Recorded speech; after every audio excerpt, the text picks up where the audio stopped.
Me atrevo a decir que hay dos problemas en el mundo. El primer problema es ¿cuál es el propósito de esta vida? O sea, ¿cuál es realmente la dirección que tengo que emprender para adueñarme de una felicidad genuina, ¿verdad? Para personas que logran ese descubrimiento surge un segundo problema. ¿Y ahora qué hago?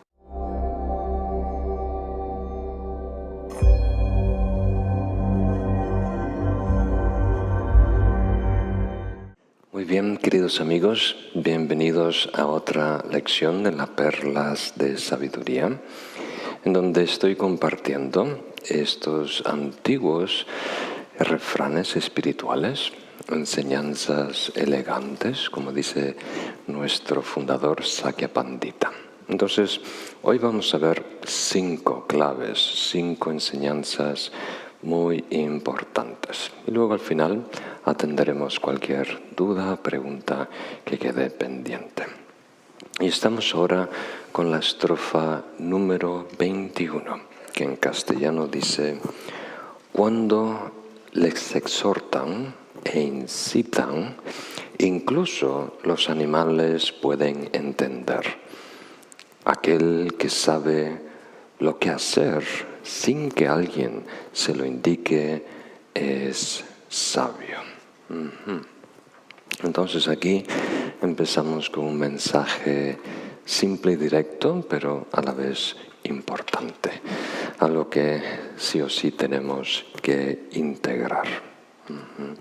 Entonces todos sabemos que los animales se pueden condicionar. Podemos emplear todo tipo de mecanismos, ¿no? Como mi hermana ha entrenado a su perrito a hacer todo tipo de cosas, dándole una pequeña recompensa de unas galletitas que le gustan, con sabor a bacon, creo que es, ¿no? Entonces se porta muy bien, él viene cuando lo llamas, se queda sentadito, da alguna vuelta, es fantástico. Y sabemos que hay incluso loros que se pueden entrenar, incentivar para que hablen como humanos, o diferentes animales que te pueden traer cosas, acercar cosas hacia ti. Lo que no nos damos cuenta es lo condicionado que nosotros estamos. Nosotros parecemos muchas veces que somos agentes, actores libres, pero no nos damos cuenta cuánto bagaje arrastramos, cuánto de lo que nosotros hacemos no tiene su origen en nuestra volición, sino que está impulsado por algo. Entonces, la mayoría de los seres humanos, la mayoría de las veces, no nos comportamos tan diferentes a los animales. Es un mensaje un poco fuerte, pero interesante de escuchar. Entonces, la sabiduría es saber lo que hacer en cada situación. Y eso quiere decir que tenemos que superar esa fórmula antigua que les sirvió tan bien a nuestros antepasados, a una conciencia más fundamentalista, donde estaban, como diríamos, dirigidos por leyes muy rígidas, muy concretas, muy absolutas, que funcionaban bien. La mayoría de las veces, 80-90% de las veces. Pero muchas veces quedaban cortas y no tenían la flexibilidad para adaptarse a un terreno que cambia. Entonces, todos nosotros tenemos un arsenal, ¿verdad?, de respuestas, un arsenal de conductas muy cercana para meter en diferentes situaciones, ¿verdad? Pero eso no es el sabio. El sabio tiene una mente libre de condicionamiento, libre de prejuicio, y evalúa cada situación con una mirada, con unos ojos frescos. Entonces está libre de esas normas rígidas. Entonces es muy importante saber lo que debemos hacer en cada una de las situaciones. Me atrevo a decir que hay dos problemas en el mundo. A ver si concuerdas conmigo, si esto tiene sentido para ti. El primer problema es cuál es el propósito de esta vida. O sea, ¿cuál es realmente la dirección que tengo que emprender para adueñarme de una felicidad genuina, ¿verdad? Y una vez que descubres que ese camino es el camino espiritual, el desarrollo personal, si no crecemos, si no maduramos como personas, no hay garantía de éxito. Por mucho que acerques desde afuera hacia ti, personas, cosas, no hay garantía de éxito si tú no creces y no maduras. Entonces, ahí, para personas que logran ese descubrimiento, surge un segundo problema. Y ahora, ¿qué hago para crecer y madurar en el camino? ¿Verdad? Y es un buen problema a tener. Ojalá toda la humanidad tuviera ese problema. Estuviera teniendo dificultad para dormir todas las noches porque le está dando vuelta en su cabeza cómo puedo ser más paciente, cómo puedo entrenar mi mente, cómo puedo lograr sabiduría, cómo puedo lograr samadhi, cómo puedo amar más, cómo puedo perdonar más, ¿verdad? Eso debería ser nuestra preocupación. Entonces, para saber lo que tenemos que hacer, es muy importante tener un mapa que nos ayuda a comprender las fases del camino de desarrollo o evolución personal y las avenidas de desarrollo. O sea, las fases y después cómo adelantarnos en esas fases. Porque hay diferentes maneras de crecer y madurar.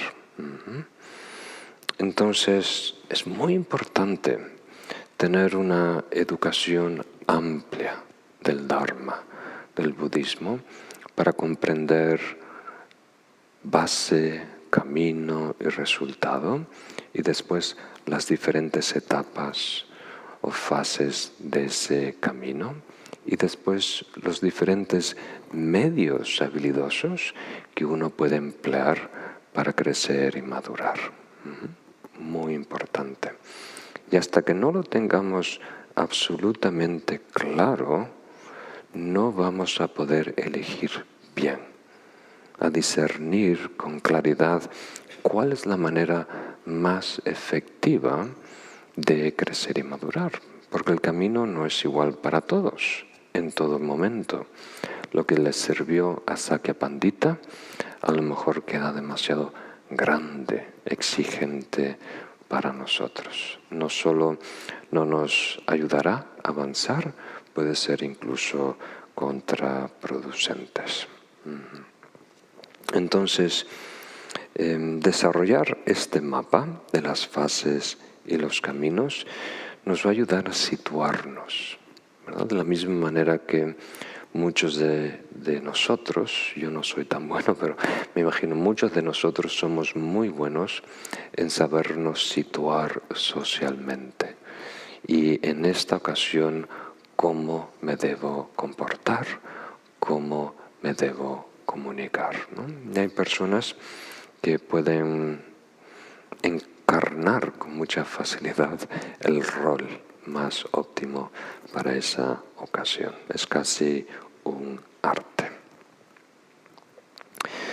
Entonces, en este verso os animo a estudiar el Dharma, particularmente enseñanzas del Dharma que presenten una visión panorámica, global, de lo que es el desarrollo espiritual y también las diferentes formas de desarrollo, como el entrenamiento de la mente con shamatha, logrando calma mental, samadhi, el entrenamiento de la filosofía, que culmina la visión penetrante de Vipassana, el desarrollo del altruismo por todas sus fases, culminando en bodhicitta, y el desarrollo de la virtud, que empieza por la ética, avanza con la paciencia, entusiasmo y demás.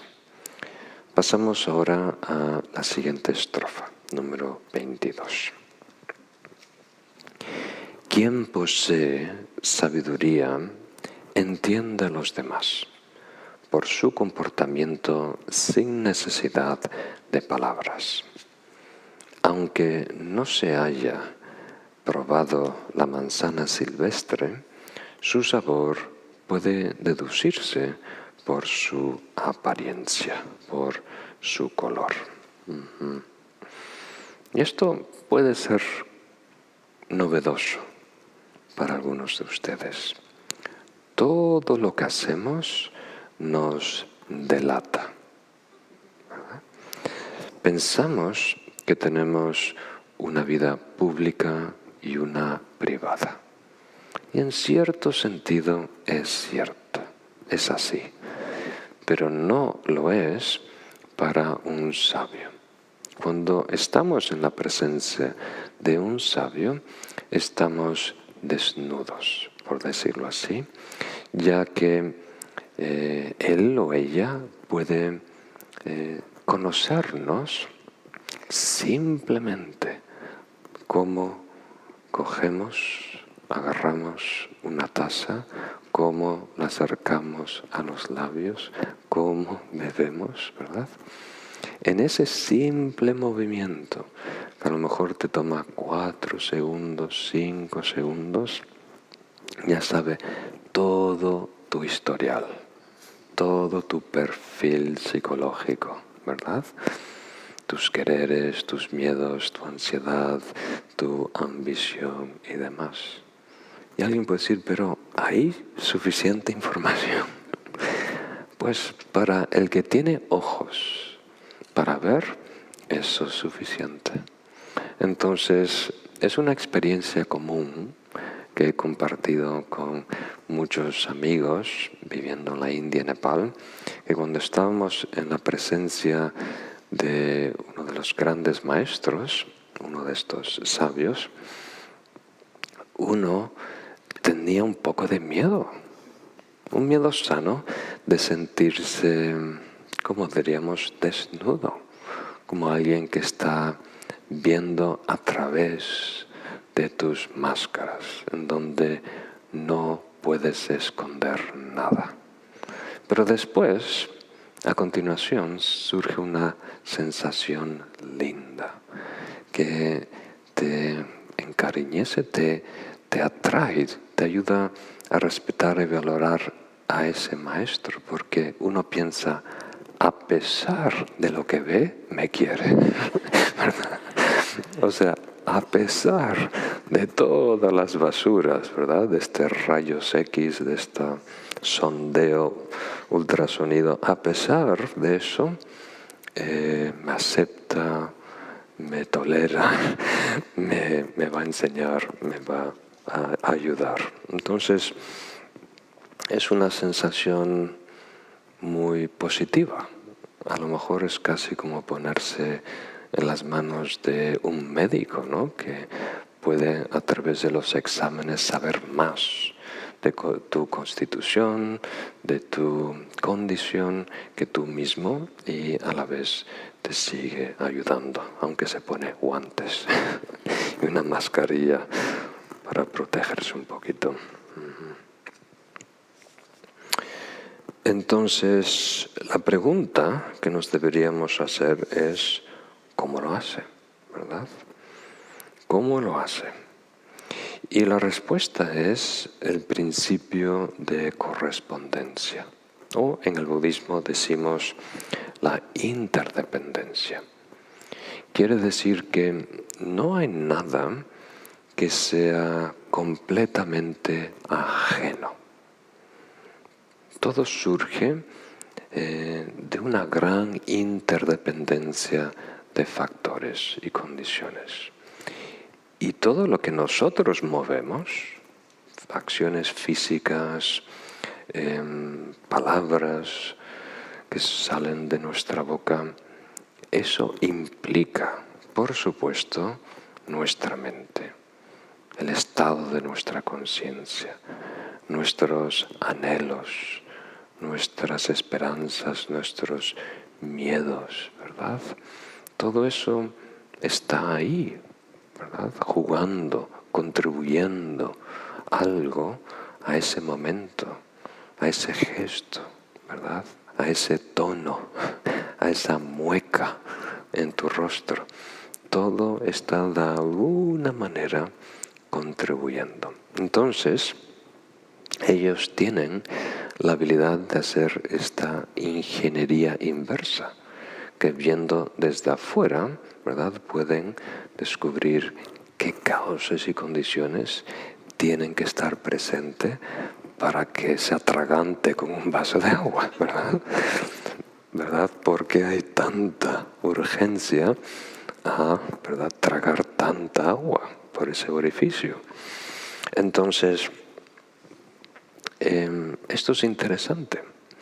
Todos nosotros ya tenemos esta habilidad, ¿verdad? No es algo que de repente entra, se activa, ¿verdad? Como se desbloquea cuando llegues al nivel 4 de este juego, ¿verdad?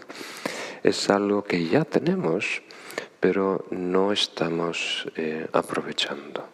No tenemos el cuidado, la atención, la empatía, la libertad de prejuicios para ver con ojos claros, frescos, penetrantes, que aprecien esta interdependencia. Entonces, el secreto, si tuviéramos que decir una cosa, está en los detalles. Porque las cosas grandes se pueden fingir, pero como hay ese dicho popular, el diablo está en los detalles, pero también el genio está en los detalles. O sea, todo podemos verlo en los detalles del comportamiento, de la expresión, de cómo se desenvuelve alguien. Y también podemos conocernos mejor viendo cómo nos desenvolvemos, particularmente cuando estamos en una situación nueva, cuando una situación nos sorprende. Ahí sale nuestro verdadero ser, no el premeditado, no el condicionado, no el que se mueve por palancas, sino el promedio, ¿verdad?, interior de nuestro nivel. Y en ese momento tenemos que fijarnos con mucho cuidado cómo le respondí a la azafata, ¿verdad? Cómo traté al camarero, ¿verdad? Cómo me introduje a esta rotonda, ¿verdad? En ese momento podemos ir descubriendo, ¿verdad?, qué es lo que nos anima, qué es lo que nos impulsa, qué manda en nosotros. Muy bien, pasamos ahora a la siguiente estrofa, que dice: los sabios son más valorados en tierras lejanas que en su propio lugar de origen. Aunque una gema se comercia en otros lugares, ¿cómo puede valorarse en la isla donde se halla? Entonces, creo que es un dicho popular en nuestra cultura hispanoparlante, que se basa mucho en el cristianismo. Ningún profeta es aceptado en su tierra natal o su tierra de origen, ¿verdad? Eso está en la Biblia, se le atribuye a Jesús. Y aquí Saque Pandita también dice lo mismo con palabras muy similares. El sabio o el profeta no es aceptado en su tierra natal, en su punto de origen. Y tenemos aquí una analogía para tratar de descubrir el porqué. Y creo que puede ser algo interesante. Entonces, primero, la gema, vamos a trabajar con esta analogía. La gema es valiosa porque es rara, ¿verdad? Y rara puede querer decir varias cosas, pero vamos a enfocarnos en dos. Una, que es poco común, es algo escaso, ¿verdad? Y la otra es que es rara, que es diferente a lo que acostumbramos, ¿verdad? A lo que nos pertenece, por decirlo así.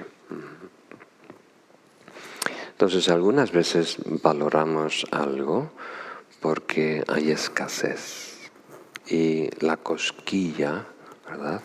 La inquietud del egocentrismo de competir, ¿verdad?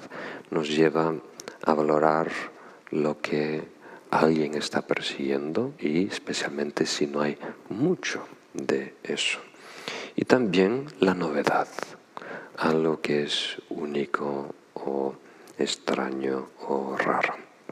Entonces, tengo aquí un pequeño relato de Federico el Grande. No sé si habéis escuchado.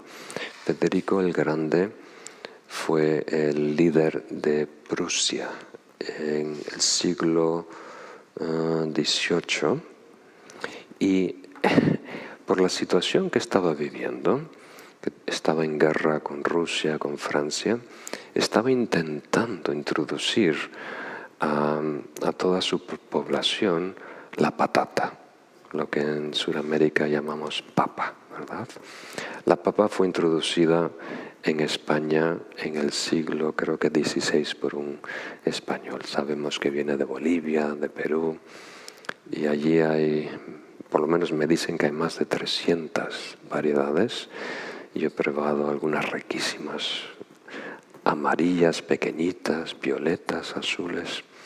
Hay mucha variedad de papas. Pero en España, cuando llegó, no fue una adaptación inmediata. No había la tortilla española, no había patatas fritas.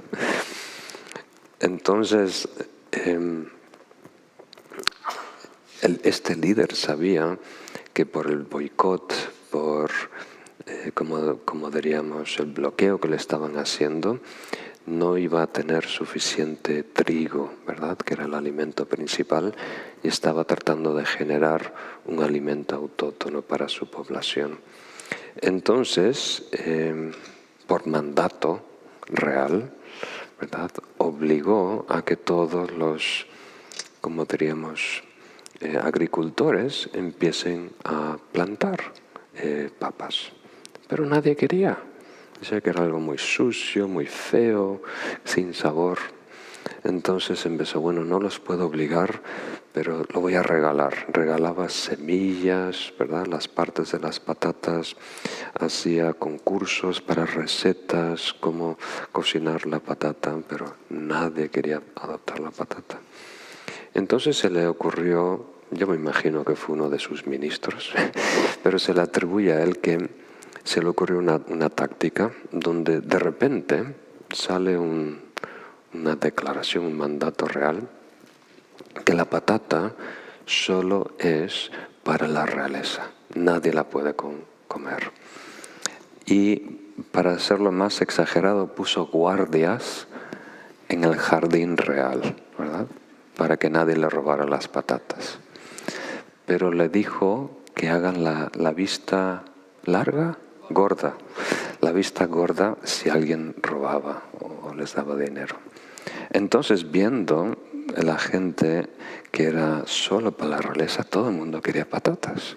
Y empezaron a ir a ese jardín a robar las patatas y se hizo muy, muy popular y se extendió muy fácilmente. Entonces, con esto tenemos una pista de por qué anhelamos algo, por qué valoramos algo, ¿verdad? Es muy, muy interesante. A mí, por ejemplo, varios amigos me han dicho, Lama Rinchen, si regalas el Dharma, las personas no lo valoran.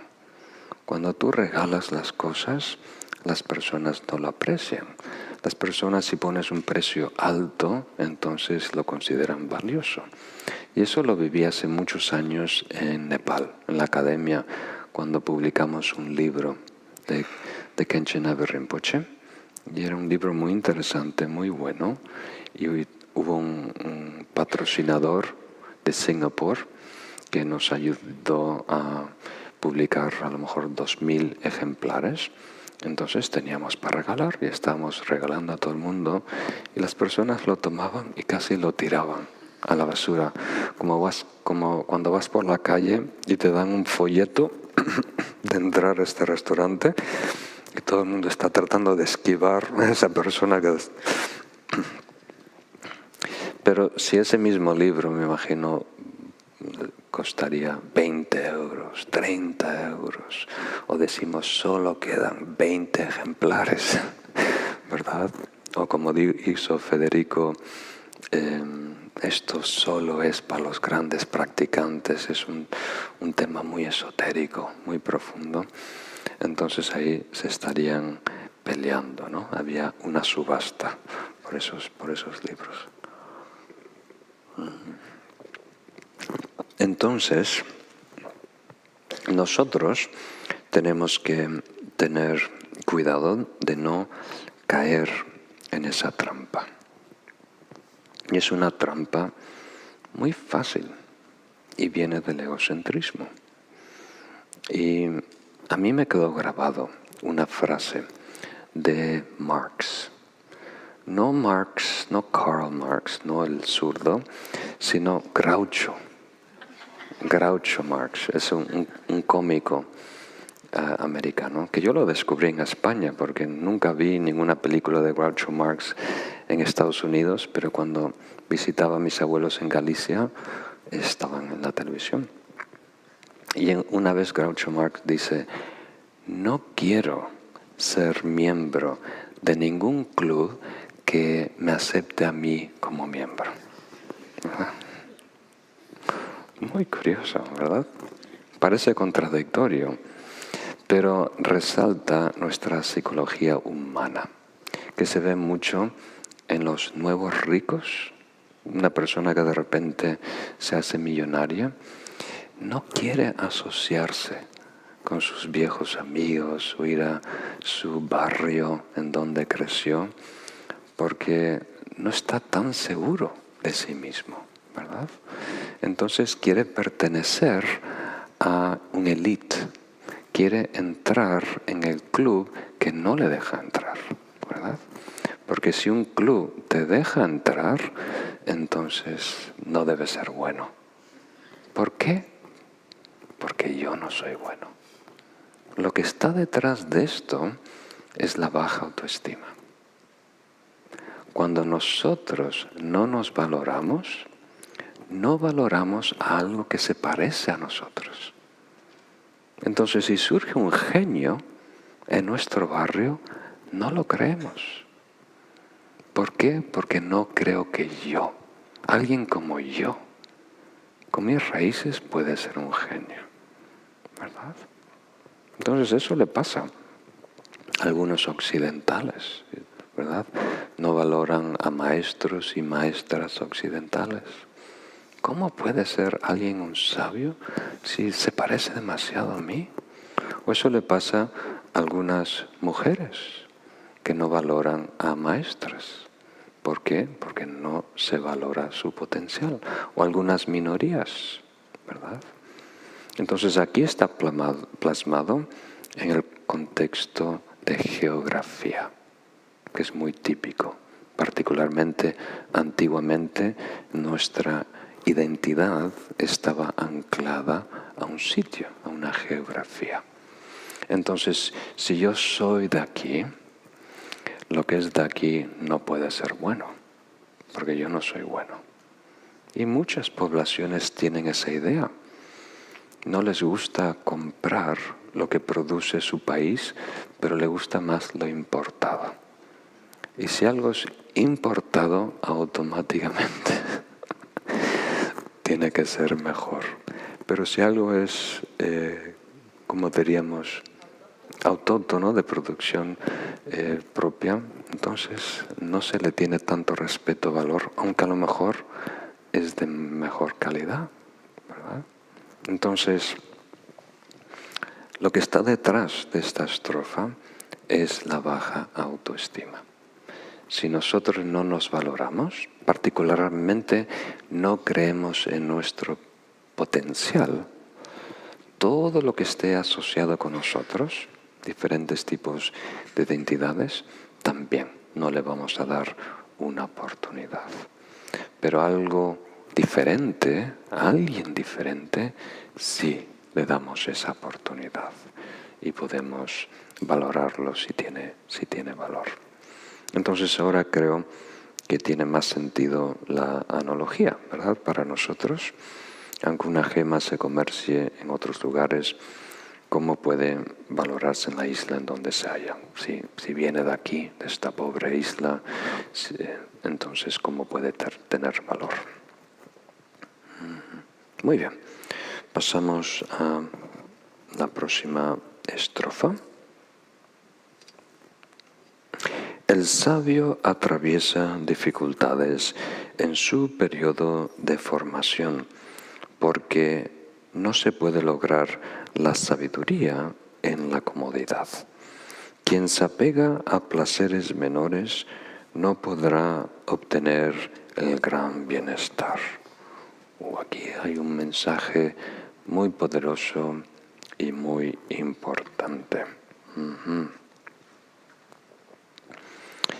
Primero, vamos a plantear la tesis y después examinarla, a ver si es coherente, si tiene sentido. Desarrollo conlleva dificultades. Eso es lo que está compartiendo con nosotros Sakya Pandita. Pero las dificultades no necesariamente nos mejoran, ¿verdad? Una cosa no es la otra. Hay un dicho popular que el sufrimiento es vehículo de conciencia, queriendo decir que el padecer, el sufrir, te ayuda a madurar y a crecer. No necesariamente.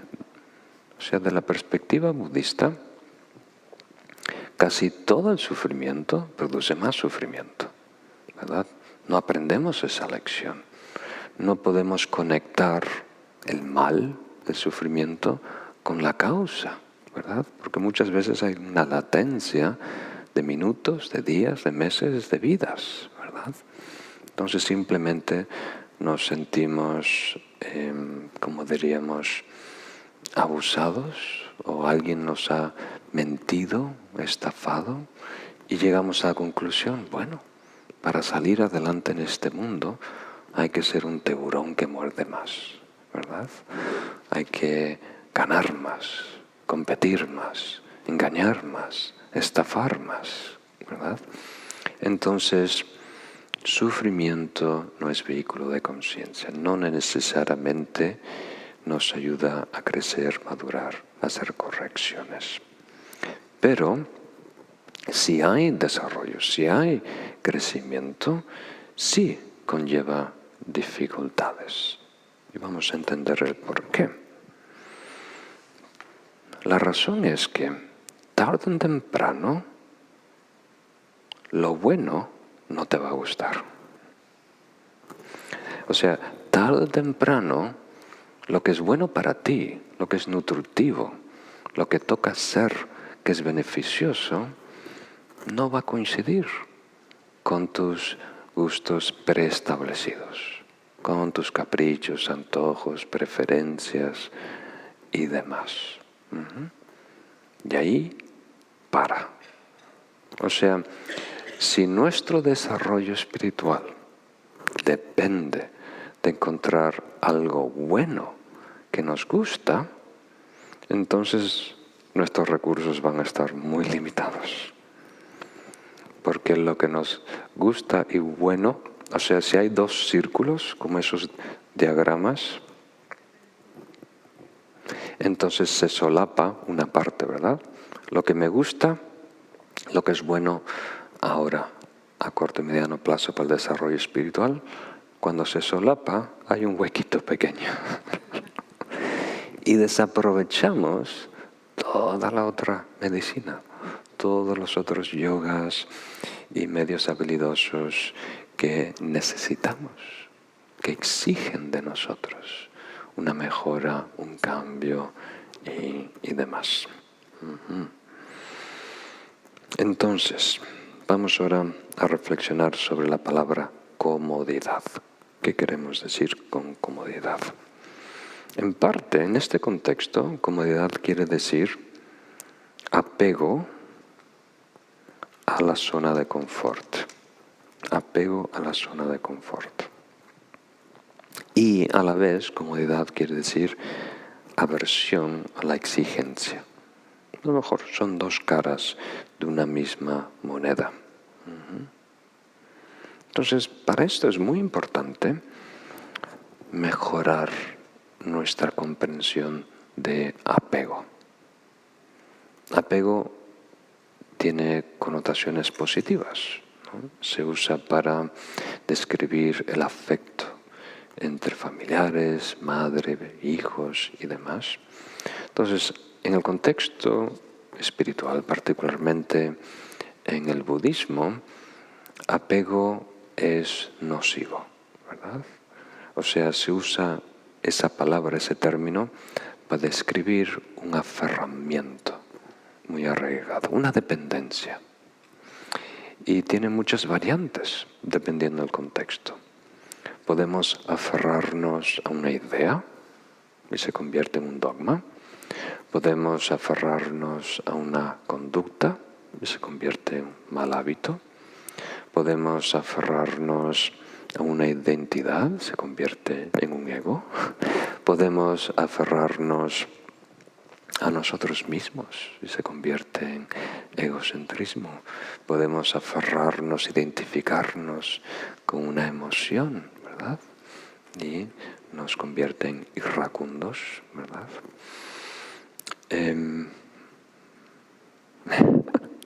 Tengo que tener cuidado ahora que tengo esta posición de instructor del Dharma, de no decir palabras malas. Pero me vino a la mente, en vez de iracundo, mala leche. Estaba en mi mente compatiendo, ¿qué digo? Iracundo, mala leche, iracundo, mala leche. Muy bien. Entonces, apego es básicamente buscar placer para cumplir un deseo. Y la libertad es justo lo opuesto, es soltar ese deseo para lograr bienestar. Entonces, son dos juegos incompatibles, dos modos operativos, dos modos operandi incompatibles, ¿verdad? Uno se basa en el mito de la felicidad,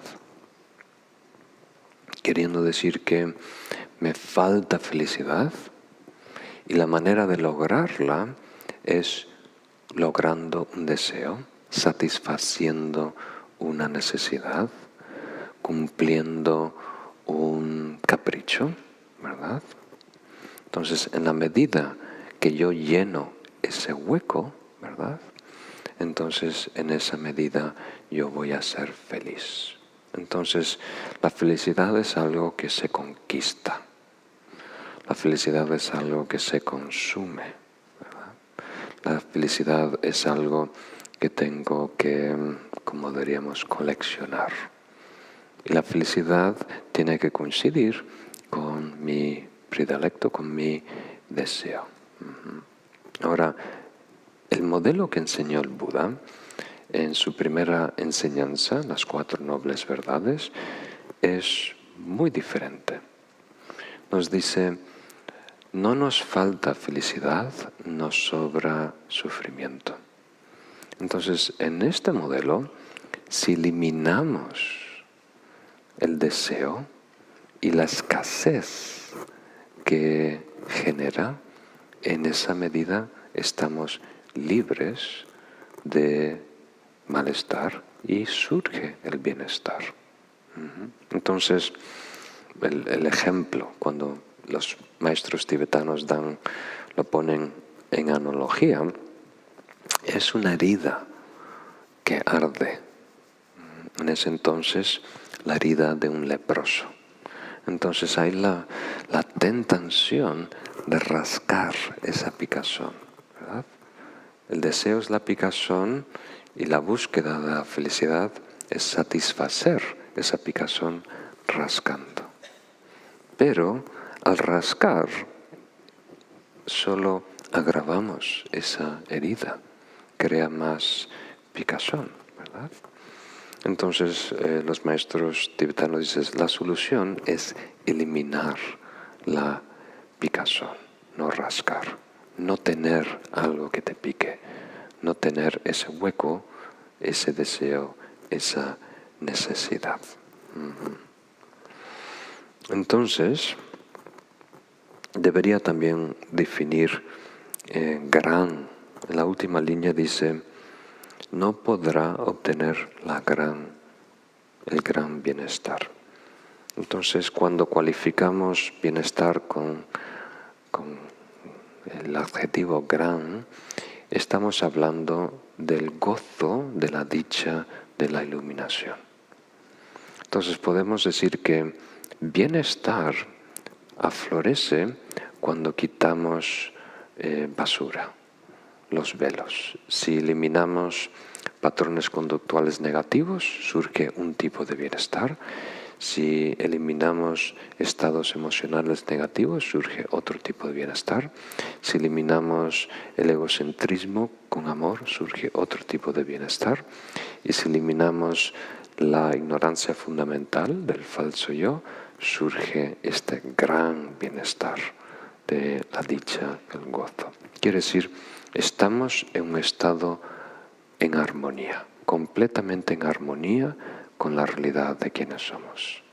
No hay negociación, no hay necesidad de negociar, no hay nada que falte, ¿verdad? Estamos completamente satisfechos porque estamos descansando en armonía con la realidad. Entonces, este modelo de felicidad es muy diferente al modelo de escasez, ¿verdad? Entonces, para diferenciarlo, uso felicidad para la búsqueda, ¿verdad?, de placer a través de los deseos, con gratificación inmediata, diferenciarlo con el planteamiento del Buda con la palabra bienestar. Entonces, de ahora en adelante, cuando escuchen bienestar, me estoy refiriendo a la satisfacción, ¿verdad?, genuina, incondicional, que surge cuando eliminamos los velos. Muy bien. Entonces, si esto es así, igual le quedan muchas cosas por explicar. Este verso es muy importante. El sabio atraviesa dificultades en su periodo de formación porque no se puede lograr la sabiduría en comodidad. Quien se apega a placeres menores no podría obtener el gran bienestar. Básicamente, esto requiere varios días, creo yo, para desarrollarlo completamente. Pero algo que me ayuda a mí a encapsular la esencia de esta estrofa es: el camino no se hace más fácil, tú te haces más fuerte. Entonces, parte de nosotros está buscando fácil, ¿verdad? Tiene su radar buscando fácil, fácil, fácil. ¿Dónde está fácil? ¿Dónde está fácil? Porque detrás de fácil está cómodo y detrás de cómodo estoy bien. Pero el sabio o el practicante genuino quiere hacer lo que es bueno, lo que es más provechoso, lo que es de más beneficio, porque sabe que a largo plazo eso rinde más, es más satisfactorio. Entonces, a corto plazo puede haber ciertas inconveniencias, ¿verdad? Pero a largo plazo salimos ganando, porque estamos acercándonos a la realidad, al bien. ¿Cómo sería otra manera de encararlo? Por si esto no es suficiente para ti. A lo mejor agrego un punto más, que es paciencia. Cuando se desarrolla la paciencia como virtud en el Mahayana, se habla de 3 tipos de paciencia. Una es la que conocemos, que es nuestra habilidad de tolerar a personas con malo comportamiento, ¿verdad? Y después hay la paciencia que tolera las dificultades o exigencias del desarrollo espiritual y la paciencia que tolera la verdad. Entonces aquí estamos hablando de la segunda. Y si no tenemos este segundo tipo de paciencia, una madurez de espíritu que ve más allá del día a día, de satisfacer nuestra comodidad inmediata, nunca vamos a lograr algo importante. No solo en el contexto espiritual, en el arte, en nuestra vida laboral, incluso en relaciones. Si solo queremos lo fácil, de lo fácil no surge lo bello, lo importante, lo maravilloso, lo beneficioso. Entonces, si solo estamos evitando incomodidades y dificultades, estamos aprendiendo técnicas de anestesiarnos. ¿Cómo mejor anestesiarnos? Y el verdadero practicante tiene la actitud contraria. ¿Cómo me puedo exponer más? ¿Cómo puedo ser cada vez más vulnerable? ¿Verdad? ¿Por qué me permito más riesgo? ¿Me permito ser más vulnerable? Porque dentro soy más fuerte. Entonces, todas las personas que tú vas a conocer en esta vida o vas a leer en libros que han logrado algo maravilloso, tienen este espíritu, ¿verdad? De enfrentar de cabeza las dificultades. Bueno, pasamos ahora a la última estrofa. Uno puede ser débil, pero teniendo sabiduría, ¿qué puede hacerle un adversario poderoso? Por más poder que poseyera el león, la ingeniosa liebre lo mató. Entonces, no sé si conocéis esta fábula, viene de la antigua India, en donde convivían en un bosque, una jungla, un león y un conejo o una liebre. Y hoy podemos usar el término moderno de abuso, como se dice en los colegios, bullying, ¿no? Entonces el león estaba siendo muy, como diríamos, abusador del conejo, de la liebre, hasta que llegó un punto que estuvo harto. Ya no aguanto más. Tengo que tener un plan, una idea para sacarme de encima. Entonces fue junto al león y le dijo: ¿sabes qué? Ya no eres el más fuerte de esta jungla, porque ahora hay un león nuevo que se parece casi igual que ti y dice que es más fuerte que tú y que si se encuentran te va a ganar. Entonces el león le cogió su orgullo y le preguntó inmediatamente: llévame a ver este león y le voy a mostrar quién es el jefe, quién es el rey. Entonces el conejito, la liebre, lo llevó a un gran pozo natural muy profundo que había, con agua en el fondo, y le dijo: está escondido ahí esperando que llegues para, ¿cómo se dice? Entonces el león se asoma por el pozo y naturalmente ve su reflejo, ¿verdad? Y empieza a growl, ¿cómo se dice? A rugir y amenazar. Y claro, el otro león responde en orden.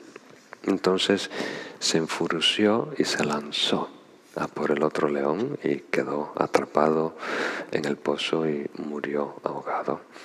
Una historia muy positiva que no se debe decir a los niños. Pero la moraleja de todo esto es que la inteligencia es más importante que el poder. La inteligencia es más importante que el poder. Entonces, esta estrofa resalta la superioridad de la inteligencia. Se puede crear todo tipo de cosas en el mundo a través de todo tipo de tecnología, todo tipo de implementos, fuerza, maña y demás. Pero al fin y al cabo, el que manda es la inteligencia. La inteligencia está detrás de todo lo que hacemos. Entonces, por mucho poder económico, político, militar, lo que manda finalmente es la inteligencia.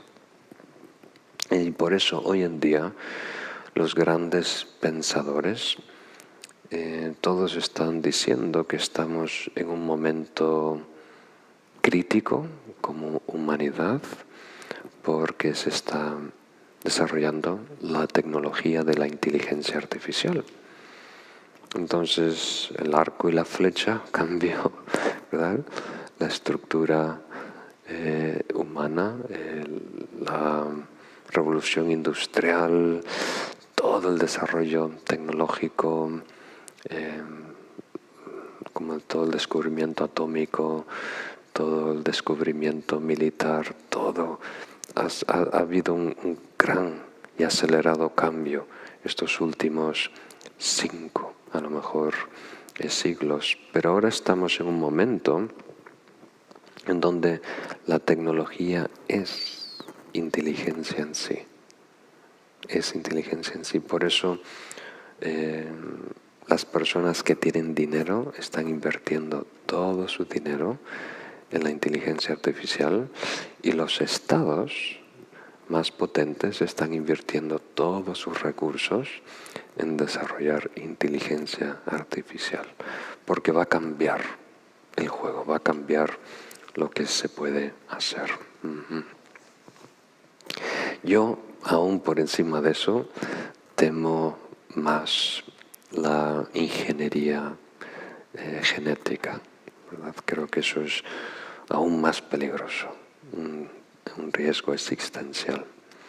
Pero básicamente lo que nosotros podemos extraer de esta estrofa es que no hay seguridad de que vamos a estar bien si no hay sabiduría. Con inteligencia no queremos decir simplemente el poder de computar, ¿verdad? O simplemente tener datos, estar muy instruidos, sino estamos hablando de una sabiduría profunda de saber qué es felicidad y cómo lograr el genuino bienestar, cómo madurar y crecer en el camino espiritual. Bueno, queridos amigos, con eso concluimos esta sesión y pasamos ahora a la parte de preguntas y respuestas, si queda alguna. Y yo quería saber, en realidad, ¿qué entiendes tú como budista por la sabiduría? Porque es una sabiduría espiritual, la sabiduría es tener muchos conocimientos de algo, pero no por eso la gente que es tan sabia pues es buena, tiene todas las virtudes que tiene que tener una persona con mucha sabiduría en el budismo o en otra religión, me imagino. Muy bien. Muchas gracias. Sí, en muchas estrofas Sakya Pandita nos va dando pistas de lo que es la sabiduría, cómo mejor definirla.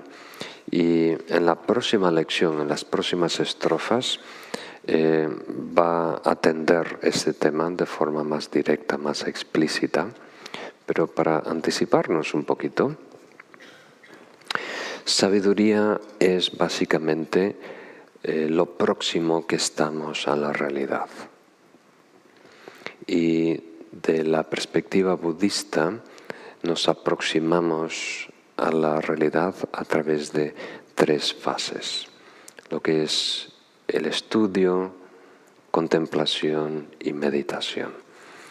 A la primera fase de estudio, porque son consecutivas, realmente se le llama escucha, ya que de todas las formas de adquirir información, lectura, estudio, la escucha de otra persona con experiencia directa de esa realidad es la más ventajosa. Quiere decir que la verdad no se puede transmitir de una persona a otra, hay que habitar esa realidad, pero otra persona nos puede dar las pistas que nos orientan cómo mejor intuir esa verdad y cómo dar pasos para aproximarnos a ella. Entonces, en esta primera fase de la escucha, adquirimos información y podemos decir en este contexto que adquirimos la sabiduría del conocimiento, ¿verdad? Pero quiere decir que nuestra mente ahora está llena de imágenes y de conceptos que señalan esa verdad, pero no es la verdad en sí, ¿verdad? Son palabras, frases, términos, analogías, fórmulas que tratan de, como diríamos, darnos una imagen de lo que puede ser la realidad. Y luego nosotros tomamos todas estas pistas como si fueran piezas de rompecabezas y lo armamos con la contemplación. Y eso nos da la sabiduría de la comprensión, que quiere decir básicamente que logramos certitud. Ahora no estamos viviendo a través de la experiencia de otro, interpretando las palabras de otro. Ahora hemos encontrado el factor denominador, la esencia de todas estas flechas hacia dónde apuntan y tenemos seguridad, tenemos una comprensión que nos da confianza. ¿Qué confianza? Ahora estamos capacitados para poder reconocer esa verdad, esa realidad, si nos topamos con ella, ¿verdad? Y la verdad puede ser amor, la verdad puede ser ecuanimidad, la verdad puede ser paciencia, la verdad puede ser cambio, ¿verdad? La verdad puede ser originación interdependiente, la realidad última de la mente, la realidad última de los fenómenos. Entonces, cuando tenemos esta comprensión que nos da seguridad, certitud, para poder descubrirla, nos invertimos en la meditación, que en este contexto quiere decir habitar esa certitud, habitar lo más próximo que podamos esa realidad y asimilarla, integrarla, para que no sea solo una idea, pero que permee todo nuestro ser. Y eso nos va a dar gnosis, nos va a dar una experiencia directa de ese estado. Y de ahí vamos a tener la llave para regresar voluntariamente cuando queramos. No va a ser una experiencia esporádica que depende de los astros, ¿verdad? O lo que comimos o ingerimos, va a ser nuestra. Entonces, esa gnosis nos da la sabiduría que llamamos primordial, o intuitiva, o no dual, o el propio gnosis. Entonces, en la medida que un individuo, una persona, tenga una de esas tres sabidurías, se considera un sabio. El sabio del conocer, el sabio del saber o la comprensión y el sabio de realizado, ¿verdad? Que tiene el gnosis, la experiencia directa. Y los tres son dignos de ser reconocidos, apreciados como sabios o sabias. Un erudito, un adepto, un practicante realizado. Entonces, sabiduría es encontrar la verdad a la que alude el Buda. La verdad, de acuerdo al budismo, no es budista.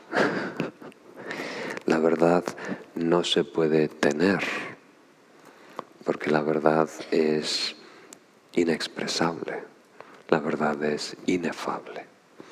Entonces, las palabras simplemente pueden aproximar, dar una noción intelectual aproximada de esa realidad, que es muy útil, muy válida, pero no es la realidad. Entonces, el objetivo de la sabiduría es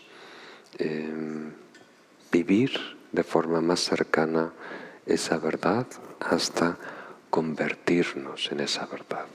Y que todo lo que sea mentira, todo lo que sea distorsión, todo lo que sea corrupción, se purifique.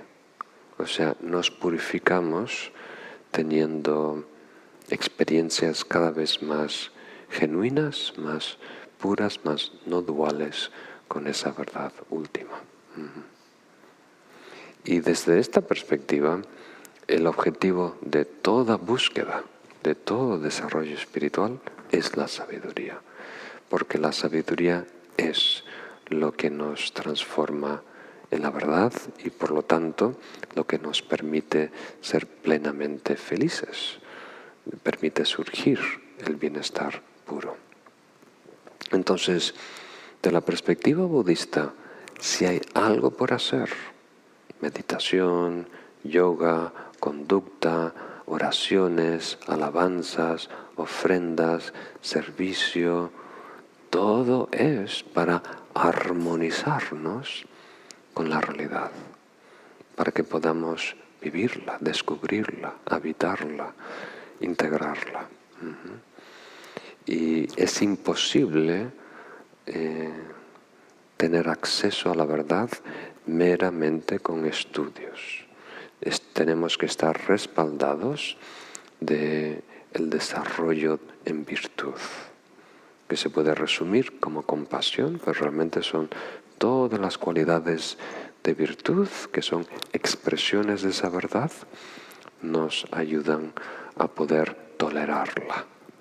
¿Os acordáis del tercer nivel de paciencia?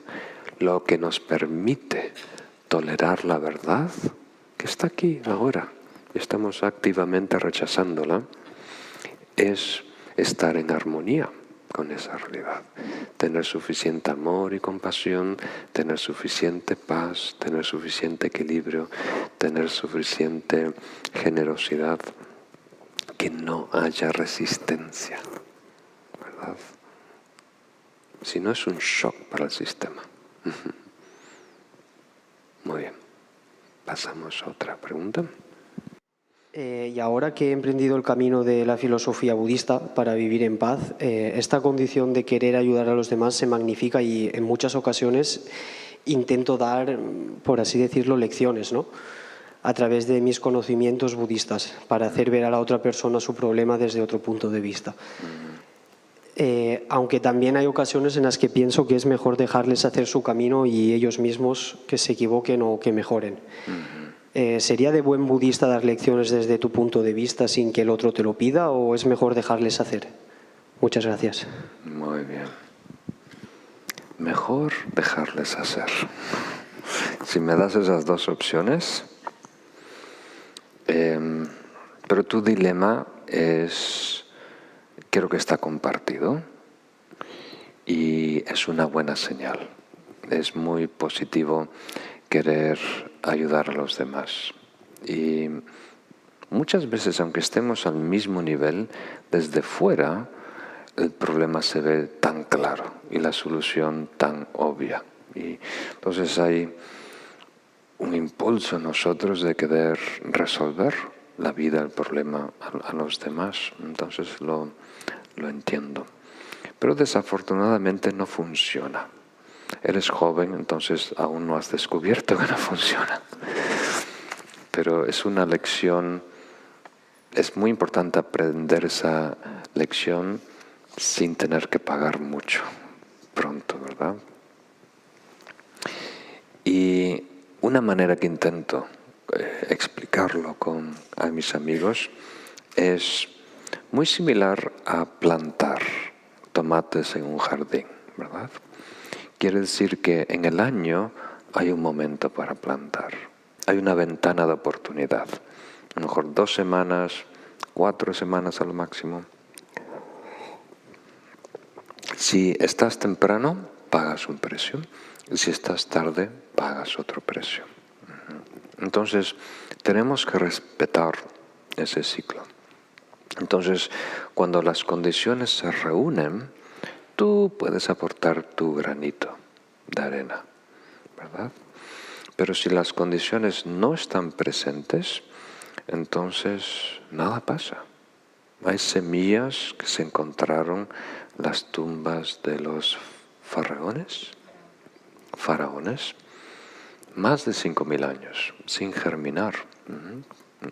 Pero si se reúnen todas las condiciones, no hay fuerza en el universo que pueda impedir, ¿verdad?, en un segundo que germine esa semilla.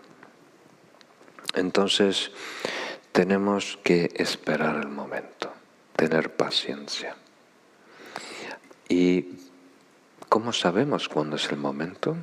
Esperas hasta que esa persona te pida ayuda. Porque hay condiciones y causa principal. La causa principal es la voluntad de esa persona, el libre albedrío de esa persona. Entonces tenemos que esperar hasta que esa persona dé un paso, ¿verdad? Y si eres un maestro tradicional, esperan 3 veces, ¿verdad? Si le pides una enseñanza al maestro, dice no. Le pides una segunda vez, no. Le pides una tercera vez y recién te dicen, a lo mejor. Entonces uno piensa, ¿y por qué? esto es tan anticuado, ¿verdad? Todo se mueve tan rápido. ¿Por qué no puedo mandar 3 emails el mismo día, verdad? ¿Por qué se hacen de rogar? Y la razón es que la persona que debe implementar ese cambio, tiene que quererlo, y quererlo mucho. Estar muy motivado, porque va a ser muy difícil. Entonces no puede ser un interés superfluo. Tiene que realmente ser algo que le urge, ¿verdad? Algo que necesita. Porque incluso cuando tengas la respuesta, ¿verdad? Es difícil escuchar algo que es ajeno y diferente. Porque si la persona supiera lo que le vas a decir, ya no tendría ese problema, ya no estaría en esa situación. Entonces, si yo tengo un problema, la solución no la veo. Y si alguien me dice esa solución, no la reconozco como una solución, ¿verdad? La reconozco como un error más.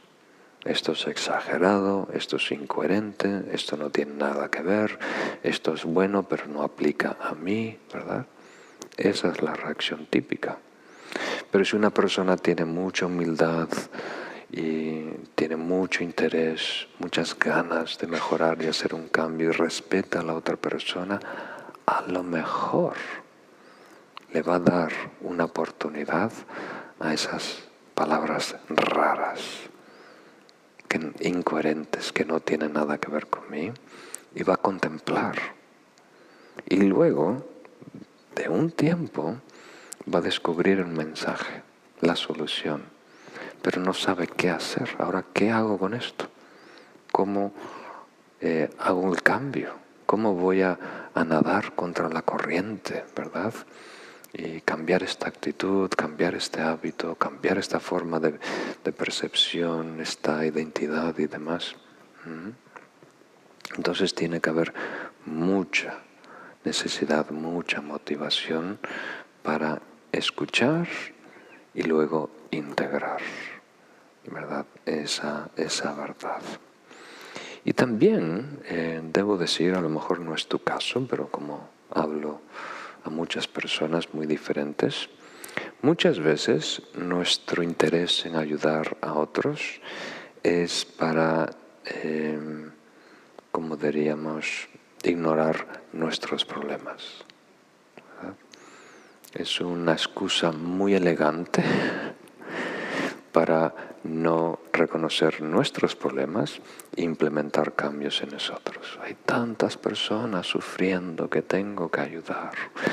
No tengo tiempo para mí, ¿verdad? Para notar mis deficiencias, implementar cambios en mí. Es muy conveniente. Uno queda muy bien consigo mismo, ¿verdad? Y entonces surge una especie de superioridad. Mira estos pobrecitos desgraciados, ¿verdad? Que yo les tengo que ayudar con esta solución. Entonces, en la medida que crecemos y maduramos en el camino, tenemos una perspectiva más amplia, visión más panorámica. Invertimos a largo plazo. Entonces, mi consejo para ti y para todos nosotros es invertir en nosotros hasta que alguien nos pida ayuda. Y de esa manera nosotros vamos a estar mejor capacitados para asistir cuando toque, ¿verdad? Entonces ahora nos enfocamos en nosotros, en reconocer nuestros problemas, nuestras limitaciones y interesarnos en cambiar, interesarnos de escuchar consejos de otros, crítica constructiva de otros. Tú pídele ayuda a esa persona que quieres ayudar, sorpréndele. Y de esa manera, a través de un buen ejemplo, enseñas, ¿verdad? Muy bien. Entonces, con esto concluimos esta sesión.